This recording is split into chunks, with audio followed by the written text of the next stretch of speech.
Hello dear students, very welcome back in Desi Kaksha. और आप लोग कैसे हैं? आई होप आप लोग स्वस्थ होंगे और मस्त होंगे, है ना यार। तो लेक्चर नंबर 2 तक तो हम लोगों ने यार देख लिया था बहुत ही बेहतरीन ढंग से कि कैसे रिफ्लेक्शन होता है, क्या होते हैं उसके नियम, जितने भी नियम होते हैं, जितने भी लॉज होते हैं ऑफ रिफ्लेक्शन, उसको हम लोगों ने देख लिया था। अब जो अगला टॉपिक है हम लोगों का, वो टॉपिक रहेगा लेक्चर नंबर 3 का, type of mirror. Okay, type of mirror. यहां से आपको थोड़ा सा फील आना शुरू हो जाएगा कि ठीक है। तो ये है अपना अगला टॉपिक, टाइप ऑफ मिरर। तो टाइप ऑफ मिरर जब हम लोग स्टार्ट करते हैं पढ़ना डियर स्टूडेंट्स, तो यहां से हमें थोड़ा थोड़ा फील आने लगता है कि भाई हाँ, वास्तव में अब हम लोग क्या है, ऑप्टिक्स में एंट्री किए हैं। ठीक है, क्योंकि यहां से कुछ कुछ बातें ऐसी आना शुरू हो जाएंगी जब हम न्यूमेरिकल की तरफ बढ़ रहे होंगे। ओके, तो टाइप ऑफ मिरर की जब हम लोग बात करते हैं तो बेसिकली जो मिरर होता है, मिरर दो तरीके का होता है।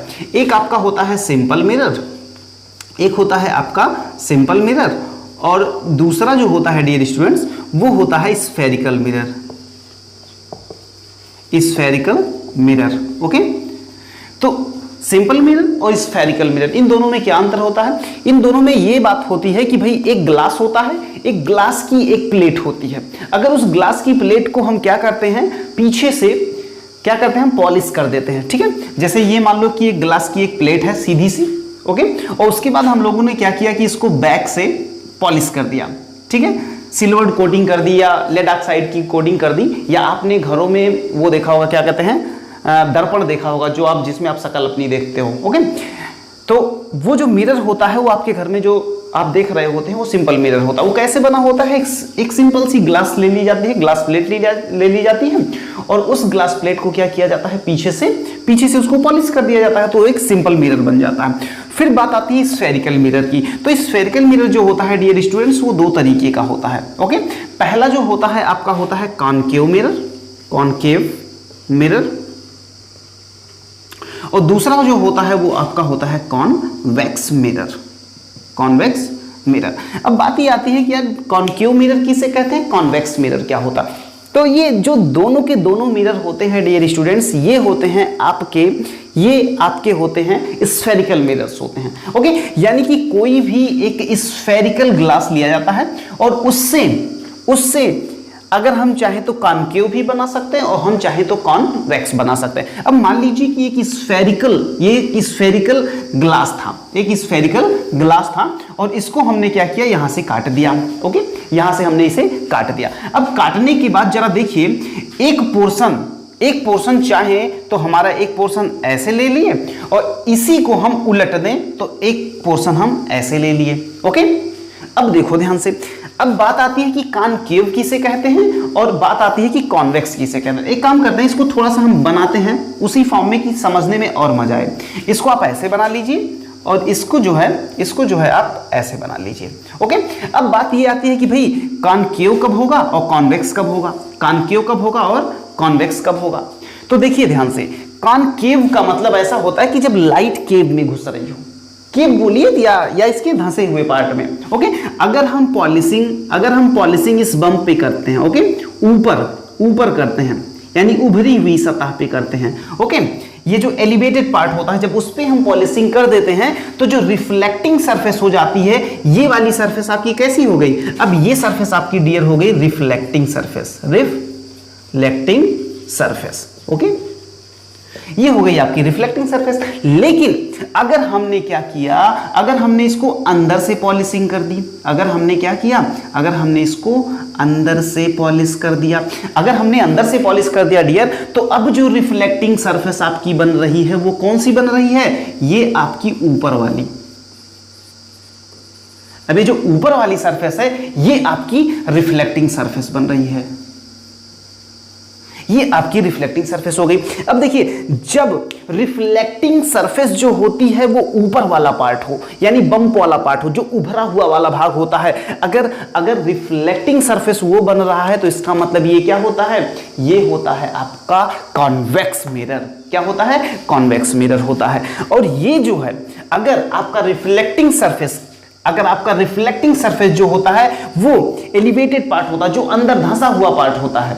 ओके, तब ये आपका कहलाता है कॉनकेव मिरर। यानी कि कॉनकेव और कॉन्वेक्स मिरर अब आपको समझ में आया होगा। और साथ में सिंपल मिरर के बारे में तो आप जान ही रहे हैं, सिंपल मिरर के बारे में आप जान ही रहे हैं कि सिंपल मिरर कैसे होता है। सिंपल मिरर जो होता है डियर स्टूडेंट्स, वो बिल्कुल एक सीधी सी एक सिंपल सी क्या ली जाती है, एक ग्लास प्लेट ली जाती है, एक ग्लास प्लेट ले ली जाए, उसको क्या किया जाता है, उसको किसी भी साइड से आप पॉलिश कर देते हैं तो वो सिंपल मिरर बन जाता है। तो सिंपल मिरर, कॉनकेव मिरर और कॉन्वेक्स मिरर। ओके, बात यहीं पे खत्म नहीं होती है, बात यहीं पे खत्म नहीं होती है। अब आपको ये जानना पड़ेगा कि इसमें डिफरेंट तरीके के टर्म होते हैं, डिफरेंट कंडीशंस होती हैं, जब ये जाके इमेज फॉर्मेशन में हमारी मदद करने लगता है। ओके, तो चलिए अब हम लोग एक एक चीज सीखते हैं कॉनकेव मिरर में। ओके, अब देखो ये जो कॉनकेव मिरर है डियर स्टूडेंट्स, ये कहीं ना कहीं से भाई एक कंप्लीट गोले का एक पार्ट रहा होगा,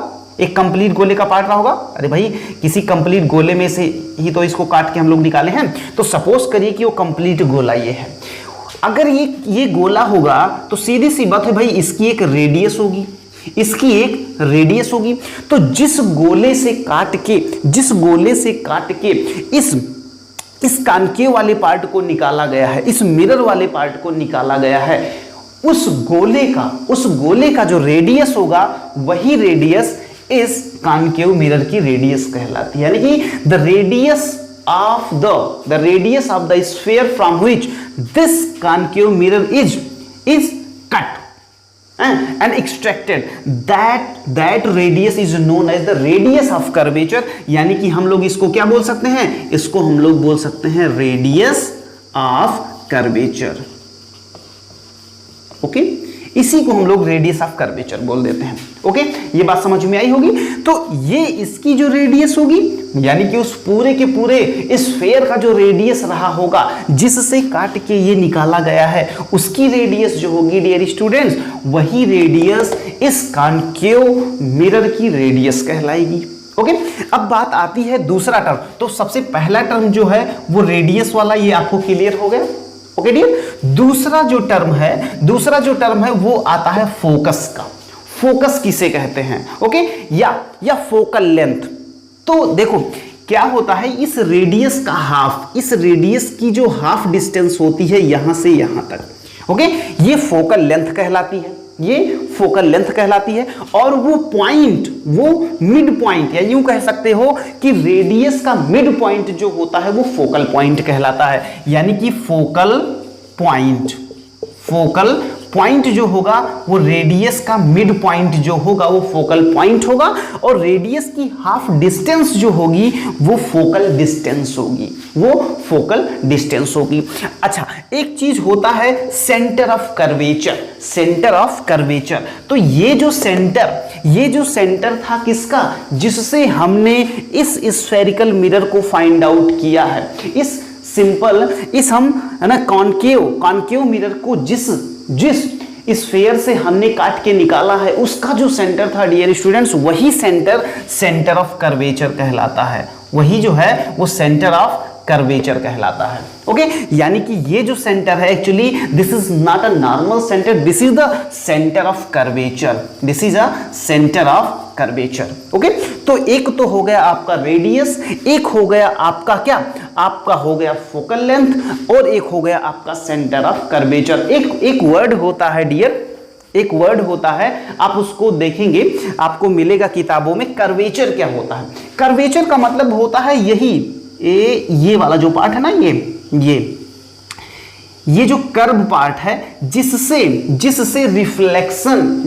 रिफ्लेक्शन होता है, the part of mirror by which reflection occurs, that part is known as curvature. Okay, तो इसको हम लोग क्या बोलते हैं, इसको हम लोग कर्वेचर बोलते हैं। तो आपको रेडियस समझ में आई, आपको फोकल पॉइंट और फोकल लेंथ समझ में आई, आपको कर्वेचर समझ में आया, आपको क्या समझ में आया, और आपको समझ में आया dear students centre of curvature. अब देखो, अब बात ये आती है, एक पॉइंट होता है पोल का, डियर स्टूडेंट। तो जरा ध्यान से देखिएगा, सेंटर फोकस, ध्यान देना, सेंटर फोकस ये दोनों जब एक सीधी रेखा खींची जाए, एक ऐसी रेखा खींची जाए जो सेंटर से, फोकस से होते हुए कर्वेचर के मिड पॉइंट से जहां पे मिलती है वो पॉइंट आपका कहलाता है पोल।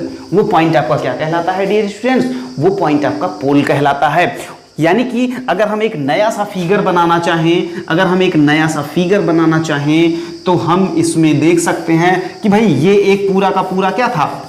स्फीयर था। ये पूरा का पूरा क्या था? ये पूरा का पूरा एक स्फीयर था। लेकिन इसमें से हमने क्या किया? हमने से केवल इतना पार्ट काटा और इस पार्ट को क्या किया? बाहर से इसको हम लोगों ने पॉलिश कर दिया। बाहर से जब हमने पॉलिश कर दिया डियर स्टूडेंट्स, तो आप इधर देखिएगा इसका जो रेडियस था, इसका जो पहली बात तो इसका जो सेंटर था वो सेंटर ऑफ कर्वेचर, पहली चीज सेंटर ऑफ कर्वेचर,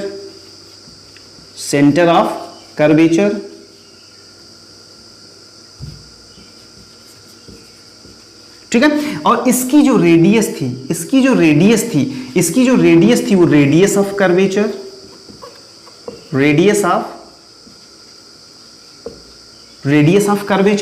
इसका जो अब ये जो रेडियस है, रेडियस का हाफ या मिड पॉइंट कह लो, तो ये आपका हो जाएगा फोकल लेंथ। और ये जो डिस्टेंस है, ये डिस्टेंस आपकी फोकल डिस्टेंस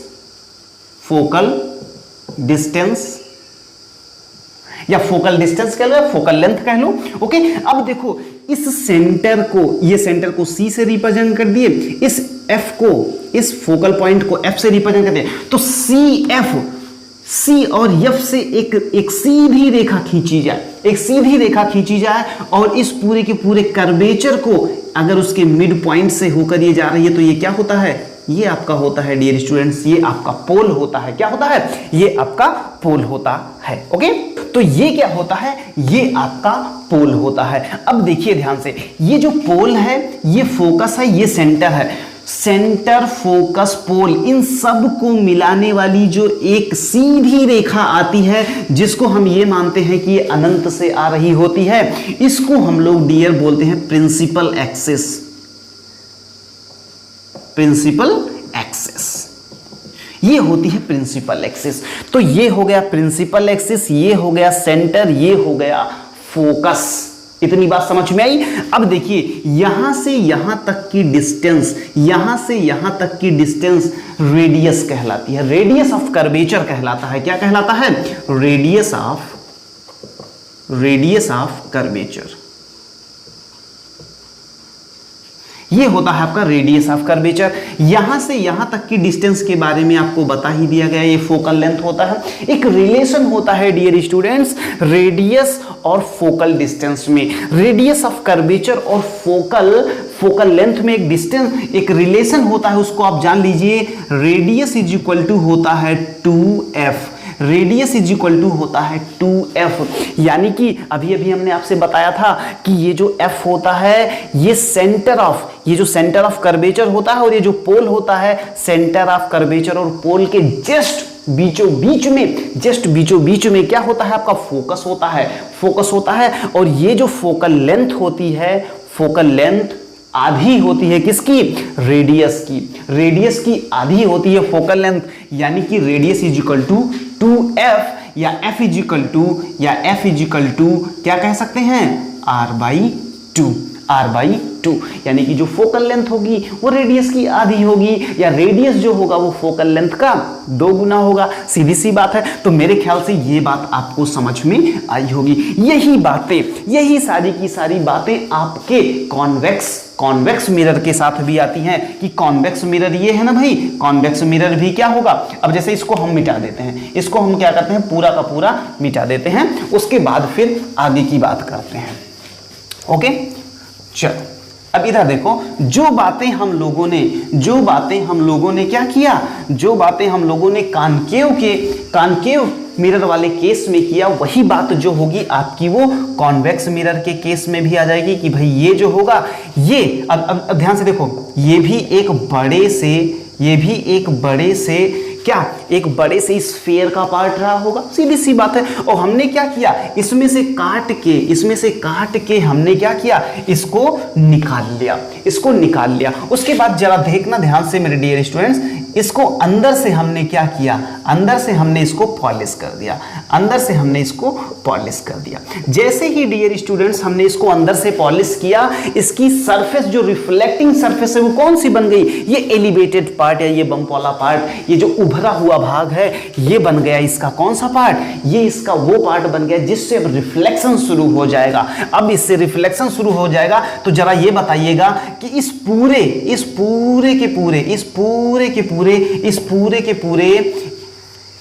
के पूरे स्फीयर का जो सेंटर रहा होगा, क्या वही सेंटर ऑफ कर्वेचर नहीं है?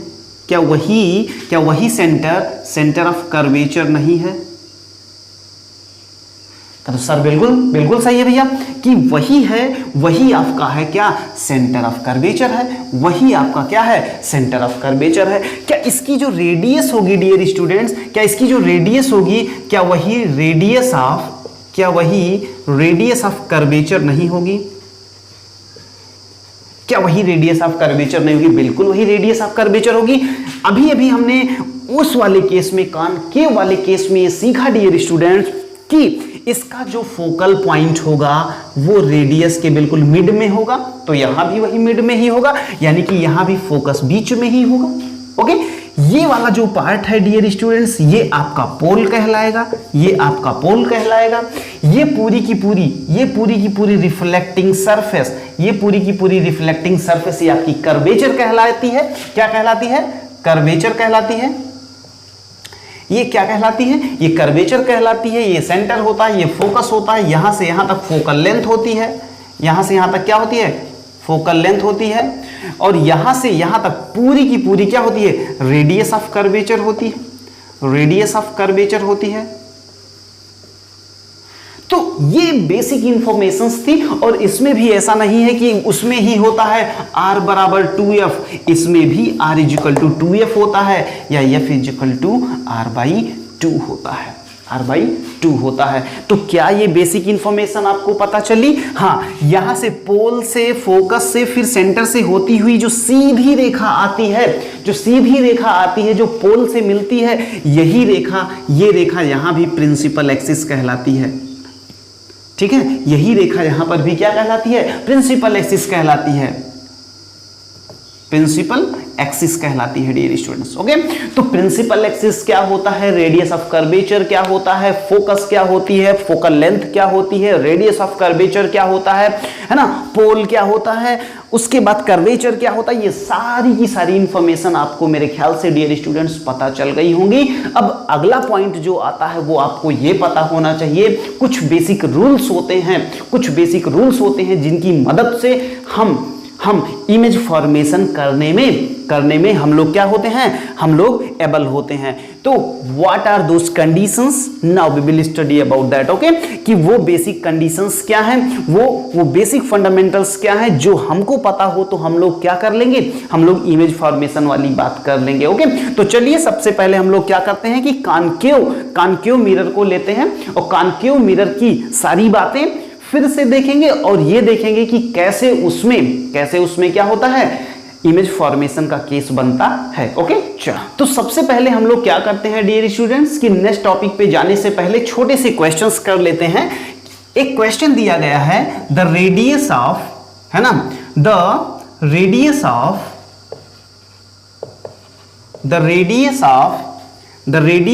Curvature, the radius of curvature of a spherical mirror is 20 centimeter, then find out the focal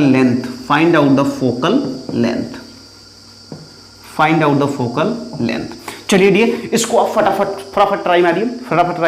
और अभी हम लोगों ने भाई बात किया इस पे, मेरे ख्याल से ये क्वेश्चन आपसे तुरंत बन जाएगा। ओके, चलिए देख लीजिए। और जैसे ही आप इस क्वेश्चन को सॉल्व करें आप तुरंत कमेंट करा करिए, तुरंत कमेंट करा करिए, इससे क्या होता है कनेक्टिविटी बनी रहती है। ओके, तो चलिए देखिए इसका जो सोल्यूशन है, इसका जो आंसर है वो क्या होगा डियर स्टूडेंट्स, इसको आप देख लीजिए। इसमें क्या होगा, the radius of curvature of a spherical mirror. किसी भी न्यूमेरिकल को सॉल्व करने के लिए डियर स्टूडेंट, भले ही छोटा न्यूमेरिकल हो या बड़ा न्यूमेरिकल हो, आप ये अप्रोच बना लीजिए कि at first you will write down all the things which is given. Okay, तो इसमें क्या दिया गया है डियर, इसमें रेडियस ऑफ कर्वेचर दिया गया है, यानी r की वैल्यू दे दी गई है कितनी, 20 सेंटीमीटर। आपको फाइंड आउट क्या करना है डियर स्टूडेंट्स, आपको f की वैल्यू फाइंड आउट करनी है, आपको f की वैल्यू फाइंड आउट करनी है। तो भाई आपको रिलेशन पता होता है यार कि r is equal to 2f होता है या f इज इक्वल टू क्या होता है, r/2 होता है। अगर ये इंफॉर्मेशन आपको पता है डियर स्टूडेंट, तो आप फटाफट क्या करेंगे, 20/2 करेंगे और कितना आ जाएगा, 10 सेंटीमीटर आ जाएगा। कितना आ जाएगा, 10 सेंटीमीटर आ जाएगा। क्या रेडियस नहीं, आपका फोकल लेंथ आ जाएगा। क्या आ जाएगा, फोकल लेंथ आ जाएगा आपका, कितना, आपका फोकल लेंथ आ जाएगा 10 सेंटीमीटर। ओके, तो मेरे ख्याल से इस वाले क्वेश्चन में आप बहुत ही कंफर्टेबल फील किए होंगे। चलिए ऐसे एक नेक्स्ट क्वेश्चन कर लेते हैं। अगला क्वेश्चन जो है डियर स्टूडेंट्स वो दिया गया है, अगला क्वेश्चन जो आपको दिया गया है उसमें दिया गया है द फोकल लेंथ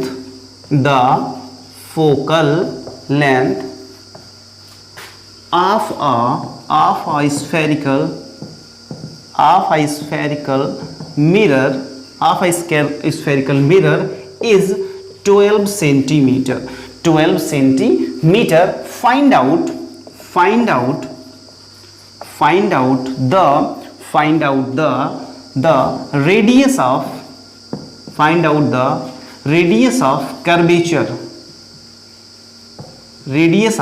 कर्वेचर। चलिए ये फाइंड आउट करके बताइए फटाफट।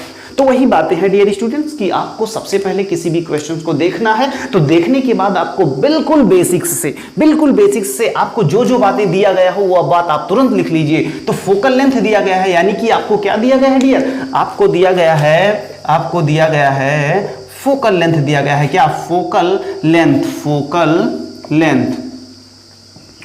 फोकल लेंथ का मतलब आपको f दिया गया है। f कितना दिया गया है डियर, f आपको दिया गया है 12 सेंटीमीटर। क्या दिया गया है, 12 सेंटीमीटर दिया गया है। चलिए आ जाइए, अब ये बताइए अगर फोकल लेंथ 12 दिया गया है तो r यानी कि रेडियस इज इक्वल टू क्या होता है, 2 इंटू फोकल लेंथ होता है, 2 इंटू फोकल लेंथ होता है।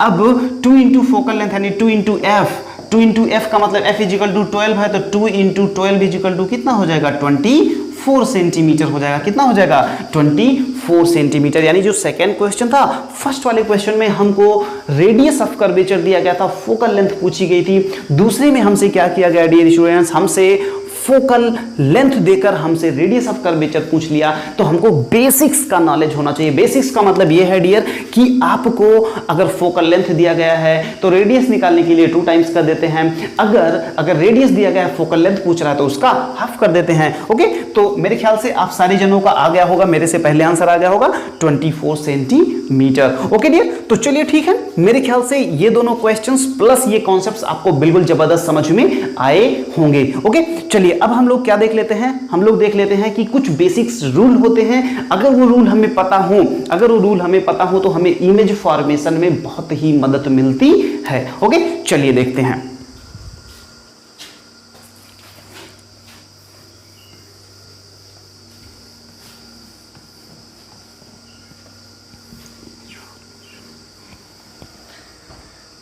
अब देखिए, इमेज फॉर्मेशन के लिए जो रूल होता है,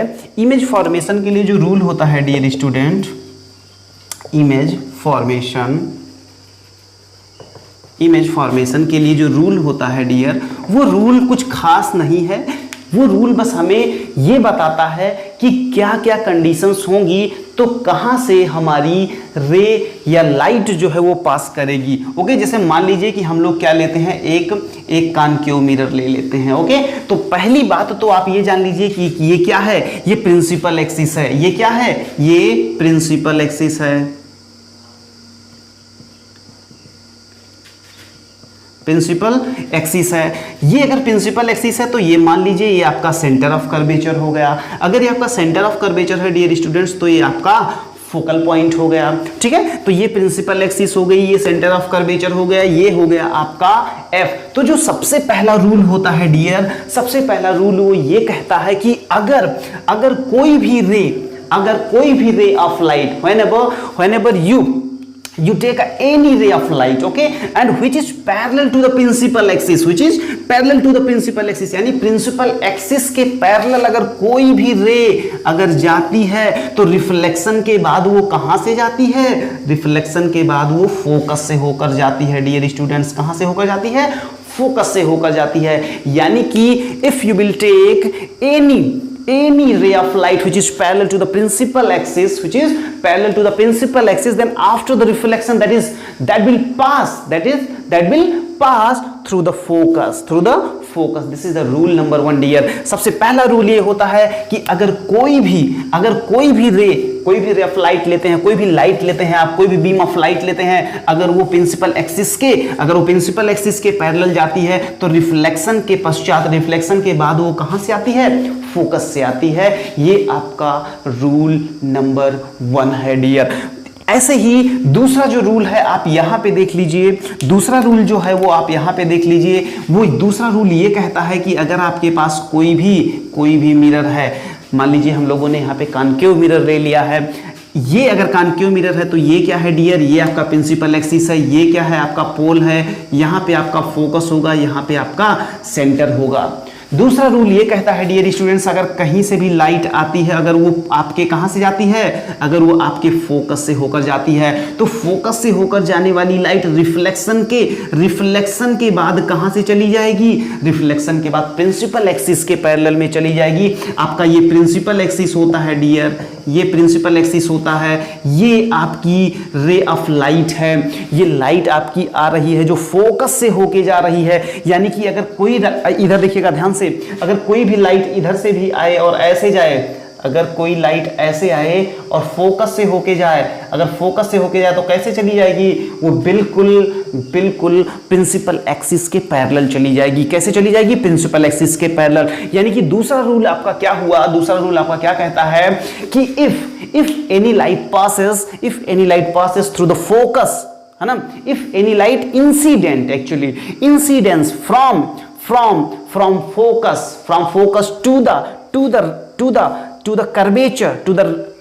curvature, then after the reflection that will pass parallel to the principal axis, okay, parallel to the principal axis। यानी कि डियर स्टूडेंट्स, अगर कोई भी लाइट अगर आपकी फोकस से होके आती है तो वो आफ्टर द रिफ्लेक्शन, यानी कि रिफ्लेक्शन के बाद कैसे चली जाएगी, वो प्रिंसिपल एक्सिस के पैरेलल चली जाएगी। ओके, तीसरा जो रूल है डियर, तीसरा रूल ये कहता है कि अगर कोई भी आपके पास मिरर है, either that is concave mirror और कॉन्वेक्स मिरर, दोनों में से कोई भी है, तो आपका क्या होगा कि आपका प्रिंसिपल एक्सिस होगा, यहाँ पे आपका क्या होगा डियर, यहाँ पे सेंटर होगा, यहाँ पे क्या होगा डियर, यहाँ पे आपका फोकस होगा, यहाँ पे क्या होगा, यहाँ पे आपका पोल होगा। ये कहता है कि जो आपका क्या होगा, ये जो मिरर अगर आप सेंटर से लाइट डालते हैं डियर, अगर आप सेंटर से लाइट डालते हैं तो ये जो लाइट ऐसे जा रही है, ये इसी पाथ पे वापस लौट आती है। ये जो लाइट आप सेंटर से डालते हैं, सेंटर ऑफ कर्वेचर से डालते हैं, वो लाइट जिस पाथ से जा रही होती है उसी पाथ पे कम बैक हो जाती है, वापस लौट आती है। तो this is the rule number 3 year, this is the rule number 3। Okay, तो मेरे ख्याल से ये बात आपको समझ में आई होगी। क्या बात समझ में आई होगी? This is the rule number 1। यही तीनों रूल हैं और यही तीनों रूल अगर आपको आ जाते हैं डियर स्टूडेंट्स, तो आपको इमेज फॉर्मेशन में कभी कोई दिक्कत ही नहीं होने वाली है। चलिए कम ऑन, जल्दी से फटाफट मेरे साथ एक बार फिर से रिवाइज कर लीजिए। That is rule number 1। Rule number 1 क्या कहता है कि अगर कोई भी ray of light, if any ray of light which is parallel to the principal axis, then after the reflection that will pass through the focus, कोई भी light अगर होती है जो प्रिंसिपल एक्सिस के पैरेलल जाती है, तो रिफ्लेक्शन के पश्चात, रिफ्लेक्शन के बाद वो कहां से आएगी? फोकस से होके आएगी। This is the rule number 1। Rule number 2, dear students, come on जल्दी से इधर आ जाइए और इसको आप देखिए। रूल नंबर 2 क्या कहता है कि अगर कोई, भाई इसी का उल्टा है ना यार, अगर ये प्रिंसिपल एक्सिस के पैरेलल है तो ये फोकस से जाएगी, अगर ये फोकस से जाएगी तो क्या होगा, तो प्रिंसिपल एक्सिस के पैरेलल निकल जाएगी। वही बात ये बोल रहा है, वही बात ये बोल रहा है कि अगर हम फोकस से डालते हैं, कहां से डालते हैं, अगर हम फोकस से डालते हैं, अगर हम फोकस से डालते हैं तो आफ्टर द रिफ्लेक्शन ये कहां से पास करेगी, ये कहां से पास करेगी, ये प्रिंसिपल एक्सिस के पैरेलल चली जाएगी। यानी कि whenever any light come, whenever any light incident on the aperture which is coming from focus, then after the reflection that will pass parallel to the principal axis. ये आपका principal axis होता है dear, ध्यान रखिएगा, ये आपका principal axis होता है जिस पे सी होता है, एफ होता है और पोल होता है। सी, एफ और पी तीनों को मिलाने वाली एक सीधी रेखा क्या कहलाती है डियर, ये आपकी प्रिंसिपल एक्सिस कहलाती है। तीसरा रूल जो है आपका वो बहुत ही सिंपल है कि अगर आप सेंटर से डालते हैं, अगर आप सेंटर से डालते हैं तो जो लाइट आपका सेंटर से आती है वो सेंटर से ही वापस चली जाती है। कितना मस्त रूल है, कितना मस्त रूल है कि भाई सेंटर से आई, सेंटर से ही वापस चली गई। ओके, तो basically there are 3 rules, 3 rule. एक बार अब पूरा पीछे बिल्कुल नहीं देखना, आप हमारी नजरों में देखिए और हमारे साथ रिवाइज करिए। सबसे पहला रूल क्या है, पहला रूल ये है कि अगर कोई भी लाइट अगर parallel to the principal axis, अगर प्रिंसिपल एक्सिस के पैरेलल जाती है डियर, तो रिफ्लेक्शन के बाद वो कहां से जाएगी, फोकस से जाएगी। Very good. दूसरा आ जाइए फटाफट, कम ऑन जल्दी से। दूसरा रूल क्या कहता है, यस दूसरा रूल क्या कहता है, आप वहीं से बोलिए, हम सुन रहे हैं आपकी बात, आप टेंशन ना लीजिए। चलिए दूसरा रूल आप यही ना बोल रहे हैं कि अगर उसको फोकस से डालते हैं, अगर उसको हम फोकस से डालते हैं तो कहां से जाता है, कहां से जाता है, यस प्रिंसिपल एक्सिस के पैरेलल जाता है। Very nice. चलिए कम ऑन, तीसरा रूल आप बोलिए। तीसरा रूल भैया यही है कि अगर हम सेंटर से डालते हैं कोई भी लाइट तो सेंटर वाले पाथ पे ही वापस चली जाती है। बहुत ही बढ़िया, बहुत बढ़िया। तो मेरे ख्याल से ये तीनों बेसिक रूल अगर आपको आ गए डियर,